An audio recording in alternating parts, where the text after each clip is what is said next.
کھانے پہ فاتحہ پڑھنا، کھانے کے بعد تیجا کرنا، 7واں کرنا، 9واں کرنا، 10واں کرنا، قل کرنا، 40واں کرنا، چہلم کرنا، برسی کرنا، اس کی کوئی دلیل قرآن و حدیث میں ہوتی؟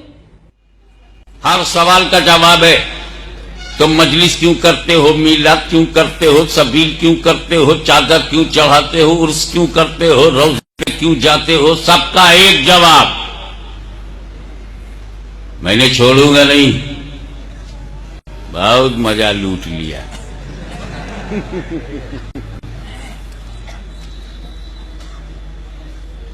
ہر چیز کی اصل اباحت ہے.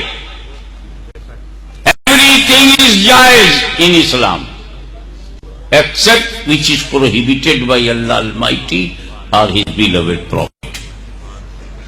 ہر چیز جائز ہے اگر اللہ اس کے رسول نے روکا نہیں ہے، منع نہیں کیا. شراب بھی جائز تھی جب تک منع نہیں تھا. اب سے بڑی مثال کیا ہوگی کہ شراب بھی جائز تھی. میرے پاس ثبوت ہے. ایسی جائز تھی کہ بعض صحابہ کرام نے اسے پیا بھی ہے.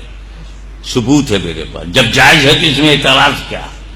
یہ بھی میرے پاس ثبوت ہے کہ نشے کی حالت میں نماز بھی پڑھ لیا تھا. تب اللہ نے منع کیا، لا تقربوا الصلاۃ وانتم سکارا. نماز کے قریب مت جاؤ جب نشے میں رہو. یعنی نشے میں رہو تو نماز منع ہے، نشہ نہیں منع.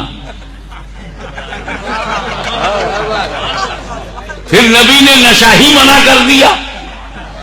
ابے منع کرنے سے کوئی چیز حرام ہوتی ہے تو ثبوت دینا ہے تو حرام کا ثبوت دو. لا ایک حدیث جس میں ذکر اہل بیت حرام ہو. لا قرآن کی ایک آیت جس میں اولیاء اللہ کا ذکر حرام ہو.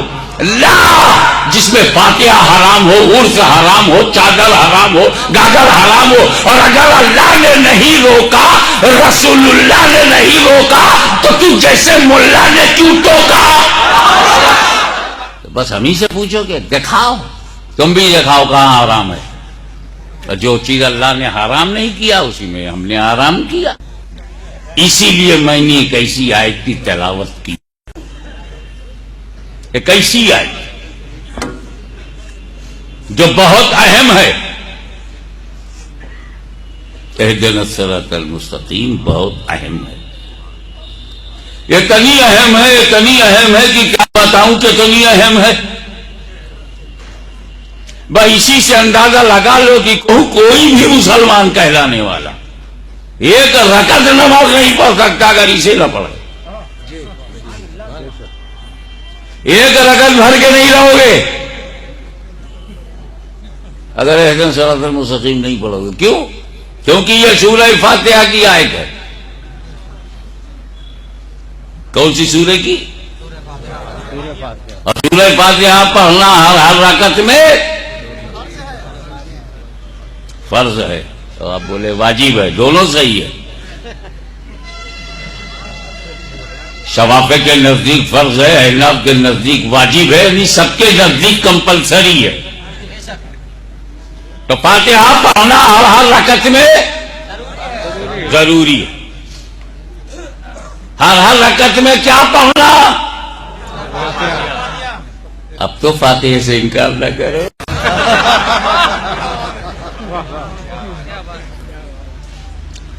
ہر رکعت میں فاتحہ پڑھنا ضروری. فاتحہ کے بغیر ایک رکعت نہیں ہوگی. ایک مرتبہ میں سوچنے لگا، اے اللہ، قل هو اللہ شریف، سورہ اخلاص، قل هو اللہ احد اللہ الصمد لم یلد ولم یولد ولم یکن لہ کفوا احد. اے اللہ اس میں تیری احدیت کا ذکر ہے، وحدانیت کا ذکر ہے، صمدیت کا ذکر ہے، لم یلد ہونے کا ذکر ہے، ولم یولد ہونے کا ذکر ہے، غیر کفو ہونے کا ذکر ہے، مثل ہونے کا ذکر ہے، لاجواب ہونے کا ذکر ہے، لیسا کا مثلی ہونے کا ذکر ہے، لا شریک لہ ہونے کا ذکر ہے. یہ سورہ قل هو اللہ شریف کو کمپلسری کیوں نہیں کیا؟ یہ فاتحہ کیوں؟ اللہ علم الغیب ہے. اسے میرے معلوم ہے کہ میرے بندوں میں کچھ بندے ایسے ہیں جو پیدا ہوں تو فاتحہ، مر جائیں تو فاتحہ، تیسرے دن فاتحہ، چوتھے دن فاتحہ، 10واں میں فاتحہ، 20واں میں فاتحہ، 40ویں میں فاتحہ، برسی میں فاتحہ، اور کوئی نہ مرے تو پھر محرم میں فاتحہ، ربیع الاول میں فاتحہ، 11ویں میں فاتحہ، عاشورے میں فاتحہ، نبیین کا فاتحہ، صدیقین کا فاتحہ، شہیدوں کا فاتحہ، اولیاء اللہ کا فاتحہ، 11ویں میں فاتحہ، خواجہ کی 6ٹھی میں فاتحہ، رجب میں فاتحہ، رمضان میں فاتحہ۔ میرے بندوں میں کچھ بندے فاتحہ کے اتنے قائل، فاتحے کی طرف اتنا مائل، اور ایصال ثواب کی بارگاہ میں سراپا سائل، اور دل سے اتنے قائل کہ ہندوستان میں رہیں تو فاتحہ، پاکستان میں رہیں تو فاتحہ، افغانستان میں رہیں تو فاتحہ، عربستان میں رہیں تو فاتحہ، انگلستان میں رہیں تو فاتحہ، اور حد تو یہ ہے کہ قبرستان میں رہیں تو فاتحہ۔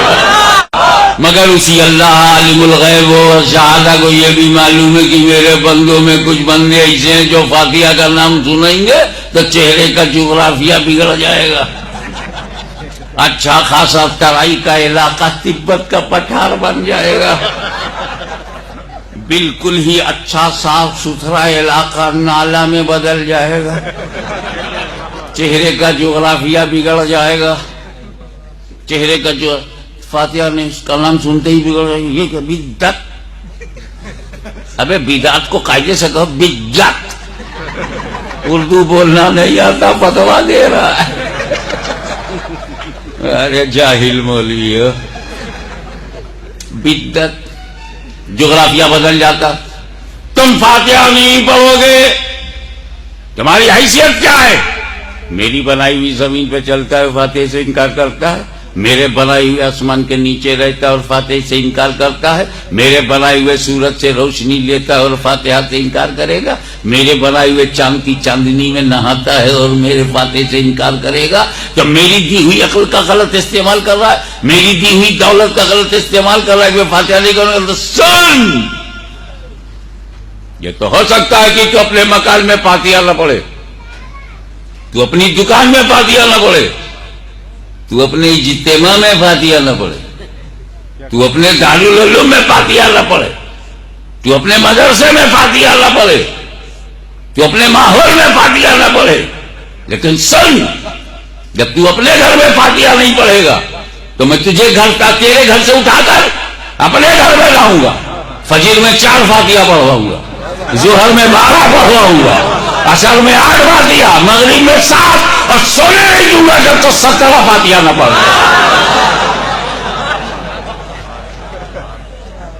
تو فاتحہ وہ بھی پڑھتے ہیں، فاتحہ ہم بھی پڑھتے ہیں، فاتحہ وہ بھی پڑھتے ہیں، فاتحہ ہم بھی پڑھتے ہیں، مگر دونوں کے پڑھنے میں فرق ہے، توجہ، فاتحہ وہ بھی پڑھتے ہیں فجر میں، ظہر میں، عصر میں، مغرب میں، عشاء میں، اور فاتحہ ہم بھی پڑھتے ہیں فجر میں، ظہر میں، عصر میں، مغرب میں، لیکن سنیوں کا مقدم چمکتا ہے، وہ بھی پڑھتے ہیں ہم بھی پڑھتے ہیں، فرق یہ ہے کہ ہم فاتحہ مسرور ہو کے پڑھتے ہیں، وہ مجبور ہو کے پڑھتے ہیں۔